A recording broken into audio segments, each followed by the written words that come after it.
I want you to imagine two students at this really hyper-competitive school. Okay, I'm picturing it. Right, so one is just the loudest person on campus. I mean, constantly throwing massive parties, dominating every conversation, and basically just living on the cover of the school magazine. Right, the one everyone is always talking about. Exactly. But then you have the other student, and this one just sits quietly in the back of the library, head down, designing these incredibly smart study frameworks, just asking far more complex questions. Just putting in the quiet work. Yeah. And for months, literally nobody talks about the quiet student. But then they both walk into the final exam, and the quiet student absolutely destroys the popular kid's score, like on every single metric. It's basically the classic tortoise and the hare dynamic, right? Right. But operating at a scale that dictates the entire global economy. Exactly. Which brings us to the reality of the AI industry right now, because that scenario I just laid out, it isn't a movie script. It is exactly what is playing out between OpenAI and Anthropic. It really is. I mean, OpenAI grabbed all the headlines, right? They launched the flashy consumer products. They built this massive culture of hype. But Anthropic, just quietly, patiently, and very deliberately, just crossed a staggering $965 billion valuation. Yeah, that number is it's massive. It is. So welcome to today's deep analysis. We are looking at how a notoriously silent company didn't just, step into the ring with the biggest name in tech, but essentially lap them on the enterprise track. Yeah, if you thought the AI race was just a solo sprint, you completely missed the runner who just blew right past the leader. Right. And look, we need to establish the stakes here immediately because for you listening, it is incredibly easy to brush this off as just, another Silicon Valley turf war. Right, just two tech behemoths fighting over venture capital. Exactly. But framing it that way completely misses the profound reality of what is actually happening. What we're analyzing today is a fundamental shift in how the future of human infrastructure is being constructed. The actual bedrock. Yes. Understanding why this quiet company is suddenly circling a trillion-dollar valuation is the difference between being distracted by flashy consumer tech and seeing where the bedrock of the global economy is actually settling. Yeah, I think that's a perfect way to frame it. So let's start at the fracture point, right? To understand how Anthropic engineered this massive leap, we have to look back at the precise moment its founders decided to step off the most famous rocket ship in the industry. Oh, the 2021 departure. Right. The year is 2021. OpenAI is launching with just incredible momentum, and the entire tech ecosystem is watching in awe. But inside the company, the people actually building the core technology, they're feeling something different. Specifically Dario Amodei, right? Yeah. The VP of Research and his sister Daniela. Yes, exactly. Yeah. They start feeling something incredibly rare for founders at the peak of a tech boom. They felt this profound sense of fear. And fear is the operative word there, but I think it requires a very specific definition in this context. Well, it wasn't the standard startup anxiety. They weren't afraid that technology would fail or that the funding would dry up or that a competitor would beat them to market. Right. They were already winning. Exactly. Their anxiety stemmed from the exact opposite scenario. They were terrified of success without responsibility. I mean, they looked at the trajectory of the models they were building, realized the sheer exponential power of what was coming, and grew deeply concerned. Yeah, concerned about what happens when that power scales globally, without rigid structural guardrails in place. Right. And that concern led them to do something nearly unprecedented. I mean, they walked away from the epicenter of the AI boom to start Anthropic. Just packed up and left. Yeah, building their entire foundation on a single, seemingly paradoxical premise, which is constructing artificial intelligence that is simultaneously at the bleeding edge of capability, but inherently structurally safe. Which is a huge pivot. It is. And, I used to think of their departure like jumping out of the Apollo 11 capsule right before liftoff because nobody packed a parachute. That's a great visual. Right. But looking at the mechanics of what they actually built, that metaphor doesn't quite fit. It's more like realizing the rocket is being steered by a navigation system that occasionally hallucinates the location of the moon. Right, which is a major problem if you're trying to land there. Exactly. So they left to build a completely new navigation system from scratch, one with like an internal spell checker for logic and ethics. But here's where I have to push back a little. Go for it. Because the prevailing logic in tech, especially in software, is momentum. Isn't safety the natural enemy of speed? I mean, the prevailing criticism at the time compared Anthropic to a driver showing up at a Formula One race with extra airbags, heavy roll cages, and a speed limiter, claiming they were going to win. Yeah, I remember those takes. Right. In a market where the first mover usually locks in the entire user base, how does prioritizing friction make any sense at all? Well, I would argue that criticism fundamentally misreads the track they were actually racing on. What do you mean? The Formula One analogy only works if you view the AI race as a straight-line sprint on a perfectly paved road where absolutely nothing goes wrong. Which obviously it isn't. Right. In consumer tech, maybe it is a sprint. But in enterprise AI, the race is a brutal endurance test where a single crash doesn't just cost you a few seconds, it destroys the vehicle completely. Wow. Okay, so the vehicle is. In this industry, the vehicle is global trust. Think about it. If a massive banking client uses your AI model and it hallucinates a financial regulatory filing, or if a healthcare provider's model leaks sensitive patient diagnostics, God, that's game over. the resulting crash is catastrophic. The company loses all enterprise credibility instantly. So in that high-stakes environment, the roll cage and the airbags aren't dead weight slowing you down. They're what keep you alive. Exactly. They're the only structural components that allow you to keep driving at top speed when the track gets dangerous. Okay, so the safety mechanisms aren't a burden. They are the literal prerequisite for enterprise adoption. Precisely. And while the general public might have been totally puzzled by this friction-first philosophy, the entities that actually allocate global capital, they understood the assignment immediately. Which pivots us perfectly to the money. Because, as always, capital follows structural intelligence, not just consumer noise. Yep. Smart money moves quietly. It really does. The smartest institutional investors started looking at Anthropic's seatbelt philosophy and realized that enterprise safety commands a massive premium. Google stepped in early with significant funding. Spark Capital took a major position. And then, Then the giant woke up. right, we saw Amazon stepped up with an $8 billion commitment. I just want to repeat that. $8 billion. Yeah, that allocation of capital from Amazon is, it's really the turning point of this entire narrative. Amazon does not make emotional, hype-driven investments. Yes. They operate on a completely different thesis. They make infrastructure bets. Right. And if we look at the underlying mechanics of what these two companies are building, the divide becomes so stark. OpenAI built the iPhone of artificial intelligence. That's a good way to put it. It is this brilliant, shiny, highly accessible consumer product. Everyone uses it to draft emails or write code snippets or generate images. But Anthropic took a completely divergent path. They built the electricity grid. The grid, exactly. It is totally invisible to the average consumer. Like, you don't discuss the power grid at a coffee shop. Unless you're a very specific type of nerd. Right, exactly. Right. But every single major corporation requires a flawless, uninterrupted grid to keep their operations alive. And that distinction between a consumer product and core infrastructure is the key to Amazon's involvement. Amazon Web Services, or AWS, already acts as the digital backbone for a massive percentage of the Fortune 500. They already own the plumbing. Exactly. So when Amazon evaluated Anthropic's model, which is called Claude, they didn't see a fun chatbot for tech demos. They saw a business-grade intelligence engine that they could integrate directly into the AWS pipeline. That makes total sense. They saw a system that highly regulated corporations could plug their most sensitive data into without the paralyzing fear of a data leak or some ethical breach. Right. And this forces a broader question for you listening about valuation. Over a 20-year horizon, which asset actually captures more value?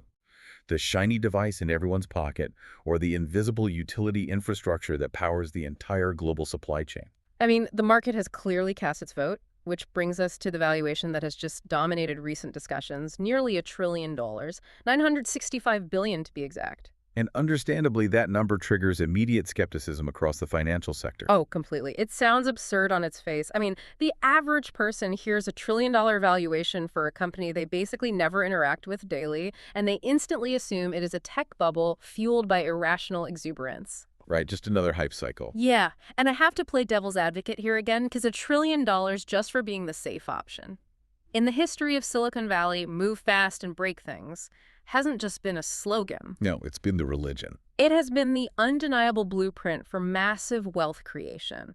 Social media, ride-sharing, e-commerce. The companies that broke the rules first usually won the monopoly. That blueprint worked exceptionally well for consumer software, sure. Because there, The cost of a mistake is, what, a buggy app or a frustrating user experience. A dropped connection, yeah. But enterprise AI operates under a completely different set of physical laws.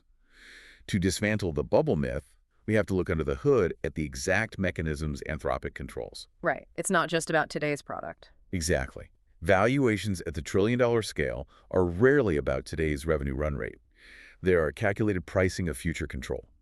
And Anthropic has successfully engineered 3 specific pillars of control that actually justify that staggering number. Okay, let's pull those 3 pillars apart, starting with the most heavily debated one, which is trust. But they didn't just promise trust, right? They hard-coded it through a mechanism called constitutional AI. Yes, constitutional AI. And I think it's critical we explain exactly how this works because it is entirely different from how early models were trained. Previously, developers used something called RLHF reinforcement, learning from human feedback. Right, standard industry practice for a while. Basically, humans would read the AI's outputs and play whack-a-mole, manually punishing the AI for generating toxic or incorrect responses. Yeah, and that manual process simply doesn't scale. I mean, you cannot hire enough humans to manually patch every single edge case in a model, processing trillions of data points. You'd need 1 million people. Exactly. So constitutional AI completely flips that paradigm. Instead of humans constantly correcting the model, Anthropic gave the AI itself a literal constitution, a set of foundational, ethical, and logical principles. Hence the name. Right. During the training phase, the AI generates thousands of responses and then uses its own constitution to critique, grade, and revise those responses automatically. It is a closed, self-correcting loop. That is wild. So before a user ever sees an output, the model has already interrogated its own logic against a rigid set of rules. Okay, so if a user asks it to bypass a security protocol or, say, generate a legally dubious contract, the model's internal spell checker triggers immediately, recognizes the constitutional violation, and refuses the output. Exactly. It completely removes the human bottleneck from the safety process. Wow. And that hard-coded safety leads directly into the second pillar, which is the enterprise pipeline. Because let's be honest, trust is just an abstract concept until you actually monetize it. Very true. While their competitors were out there fighting for $20 consumer subscriptions, Anthropic was quietly embedding Claude into the infrastructure of zero margin for error industries. And the mechanism of that integration is really what drives the valuation. Because of their partnership with Amazon, Anthropic didn't have to build a distribution network from scratch. They just rode Amazon's coattails. Exactly. Claude is available directly through AWS. So if you are a massive global bank and you want to use AI to analyze your proprietary transaction data, you are absolutely not going to send that highly sensitive data out over the open internet to a consumer AI company's servers. Oh, the compliance department would have a heart attack. Literally. You want to run the AI inside your own secure cloud environment. By sitting inside AWS, Anthropic allowed Fortune 500 companies to deploy state-of-the-art intelligence without their data ever leaving their own securely walled gardens. That's brilliant. Yeah, they basically locked down the enterprise market by solving the data sovereignty problem. Which brings us to the third pillar. Because a safe, secure pipeline is completely useless if the intelligence flowing through it is subpar, And right? you still have to be smart. Exactly. So the third pillar is the technology itself specifically, the leap in capabilities we've seen with Claude 3 and Claude 4. They aren't just coasting on the reputation of being the safe alternative. They are consistently benchmarking at or above their competitors in the specific complex tasks that corporations actually care about. And we have to define what those tasks are, because the metrics for consumer AI and enterprise AI are totally different. Yeah. A consumer wants the AI to generate a quick email or, funny image. An enterprise wants the AI to process an immense volume of dense, complex information without losing the logical thread. The stakes are just higher. Much higher. And this is where Anthropic's engineering of the context window fundamentally altered the landscape. Let's give a concrete example of what a massive context window actually looks like in practice so we can really grasp this. Imagine a team of corporate lawyers preparing for a huge acquisition. They have a 500-page corporate tax document that they need audited for a very specific, obscure loophole. For a human auditing team, Reading, cross-referencing, and synthesizing that much dense legal text would take weeks. Oh, at least. And early AI models couldn't handle it either, Yeah. right? If you fed them a 500-page document, they would literally forget the beginning of the text by the time they reached the end. Yeah, the context window is just too small. Right. But Claude's context window is so vast and its recall is so precise that it can digest that entire 500-page tax code in seconds, maintain perfect memory of every single clause, and highlight the exact loophole required. And that right there, that is the true mechanism of value creation. It's unbelievable. When you synthesize those three pillars right, an automated, scalable safety mechanism in constitutional AI, a secure distribution pipeline embedded inside the world's largest cloud provider, Yeah. and a context window capable of doing 3 weeks of senior-level analytical work in 10 seconds. Suddenly, the $965 billion valuation stops looking like a speculative bubble. It starts looking like a highly rational mathematical assessment of the company that is poised to become the operating system for global commerce. It really does. But, taking a step back from all the financial metrics, what strikes me most about this analysis is the broader implication. This isn't just a battle over market share anymore. We are watching a full-blown philosophical war regarding how human civilization adopts and scales highly disruptive technology. The historical parallels are impossible to ignore here. We are witnessing two diametrically opposed visions of technological progress clashing in real time. Yep. You have the move fast, scale aggressively, and patch the safety flaws later. Ideology colliding head-on with the build the structural integrity first, and the scale will naturally follow philosophy. It completely reminds me of the debate during the earliest days of the automotive industry. Oh, that's a great comparison. Right. When the first combustion engine cars hit the streets, you had one loud faction of engineers yelling, "Push the limits, build bigger engines, go faster." Just raw power. Exactly. And you had another, much quieter faction saying, "Hold on, if we're going to put these massive metal machines on every street in the world, we need to invent brakes. We need shatterproof glass. We need to formalize a system of traffic lights." And the initial perception back then was that the safety faction was holding back the sheer potential of the technology. Exactly. But the brilliant punchline to that whole historical era is that the companies who prioritize the braking systems and the structural integrity are the ones whose descendants are still manufacturing cars today. They survived the race. They did. Yeah. And more importantly, inventing reliable brakes didn't permanently slow cars down. It actually allowed drivers to go significantly faster because they finally had the confidence that they could stop when they needed to.